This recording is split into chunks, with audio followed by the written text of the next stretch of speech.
What's going on, bro chachos and gal chachos? My name is D-Rock, and today I'm going to show you guys how to make a growl. It's a basic kind of FM style. I see a lot of requests for how to make this style of sound on Reasoners and in a few other places. Shout out to Reasoners because you guys rock. Yeah, here's an example of what we're kind of going to make. Real dirty, vowel-y type of sound. But yeah, let's get right into it. We're going to use a Thor to make this. Thor, right off the bat, we're going to combine it because it's always good to throw stuff in a combinator. This is a mono sound. So open the filter all the way up, turn the sustain all the way up, and let's turn this down just a hair. And where we're at right now, we're just at basic sawtooth wave. We're going to open up two more analog oscillators. Top two are going to be sine. Bottom one is going to be sawtooth. We're going to move the first two up. The first one up 2 octaves. The second one up 1 octave. And the last one down an octave. Now it's time for some routing. Basically, we're going to route oscillator 3 to these two at varying amounts. So oscillator 3, oscillator 1 frequency FM, and oscillator 2 frequency FM. Let's listen what happens.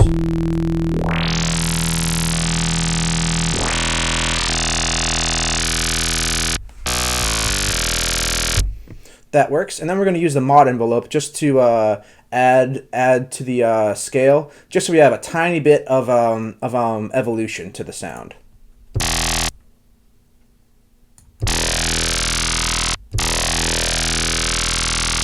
So it's just changing the sound real slightly, gives it a tiny bit of movement over time. Otherwise, if you don't have this, it gets a little bit too static, and you always want at least some movement to your sound. We'll throw on a hard clipper.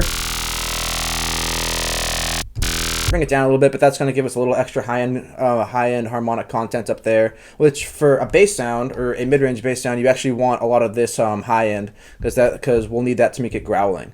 All right, now it's time to get the vowel-y stuff going on here. Hold shift. We're going to create a few things here. We're going to create a merger splitter and then 2 pulverizers. And then finally, cap it off with a line mixer. All right, time for some routing. Let's close this up so we can see what's going on here.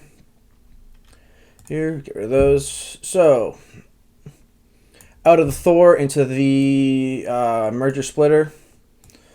We're going to go individually into each one of these pulverizers, which basically we're just going to use the filters on them. And then send them to their individual channels here. Then we can route this back up so we can hear what the hell's going on. Cool, so now we got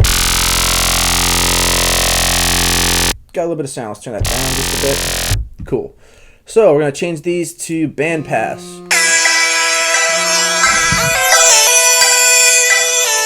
Getting a phone call. I'll take that later. Alright, so crank up the resonance on both of these. Already there, we're getting a little bit of vocally stuff, but let's do some programming to make it really talking. So the basic idea of this is that we're going to have 2 bandpass filters going in opposite directions. Both of them are going to be ending right around 1K. I typically like this first one to go from the low end to about 900, and then the second one all the way up there to about 1K. This will make it so that you get a nice vocally sound.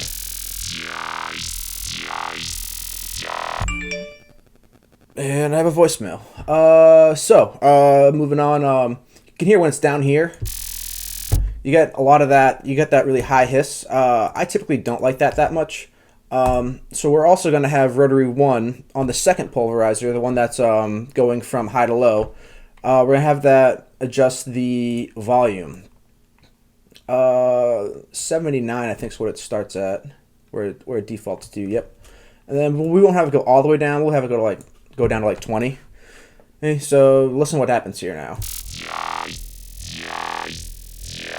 Just a little bit cleaner sounding overall. You can kind of play with the resonance a little bit, see which one you like with a lot of resonance. Yeah,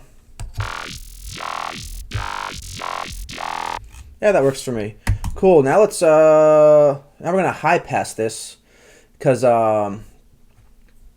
this first one makes a lot of low end content when it's down here, and we'll just replace that with a sub bass later. When you create this, make sure you hold Shift because otherwise it'll auto route to a send effect within the line mixer.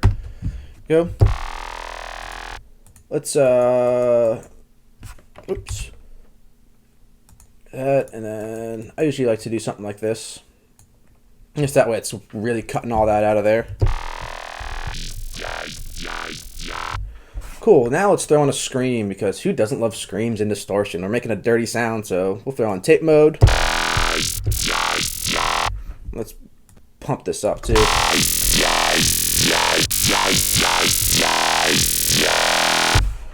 Cool, let's throw on another EQ.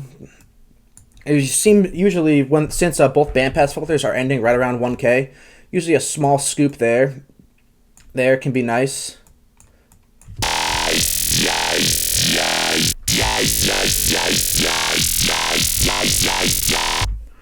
Let's widen that up a little bit and bring it up. Then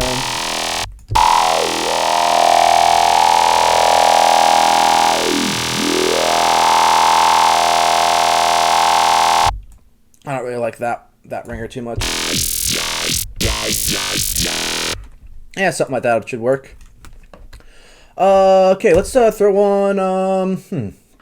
I'm sorry, I'm kind of winging this. Let's do a unison.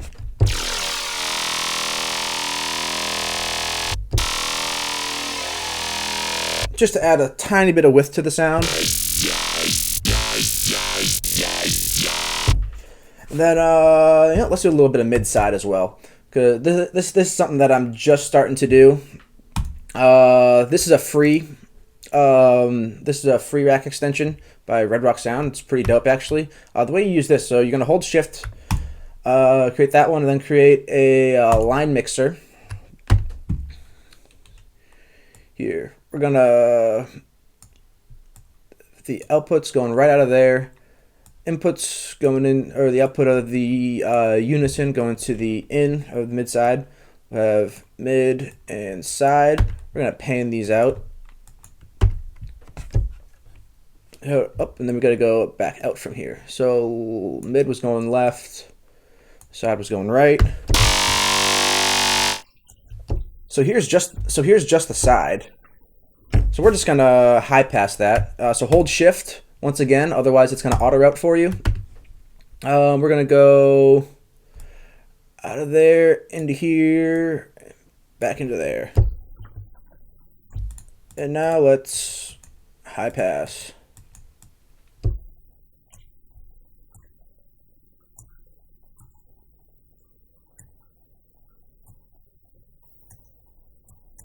Let's bring the mid back in.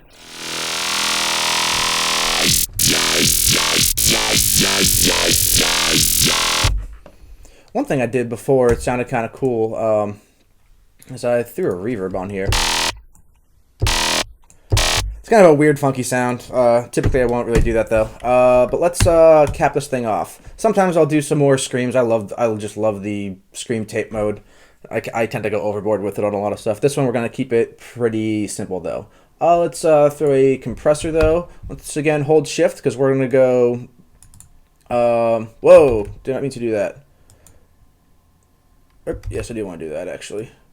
The output,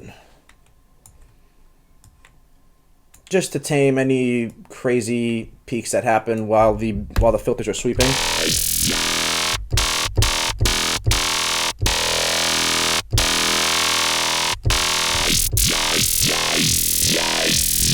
And it gives you a little extra, almost squishy sound because it's bringing up some of that extra shenanigans in there.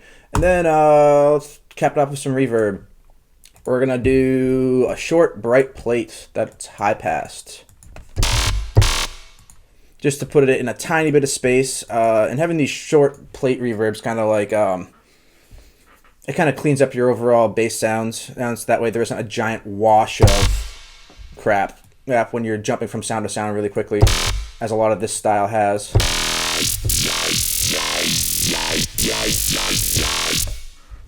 So yeah, that's the basic idea of it. Sometimes I'll throw on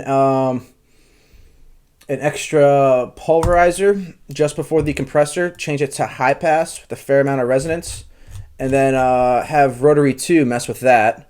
You can get some nice extra timbres from the filter frequency sweeping up. What's going on here?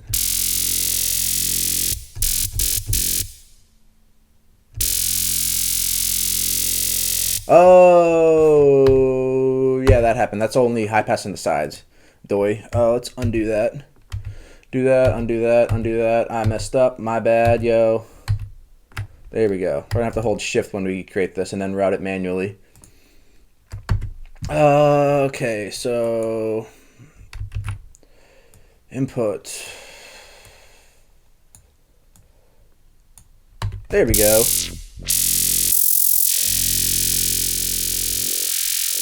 So we'll be doing stuff like that. Once again, up in here, I'll usually use it for rotary 2 to do some extra fun stuff. Usually only going to about 3K or so.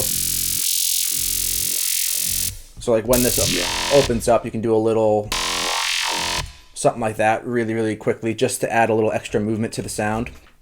But yeah, that's the basic idea for a lot of my growls. If you have any questions or any sort of requests for sounds or anything that I do, shoot me a comment or a message, and I'll see what I can do for you. Cool. Hope you guys learned something, and I'll catch you next time.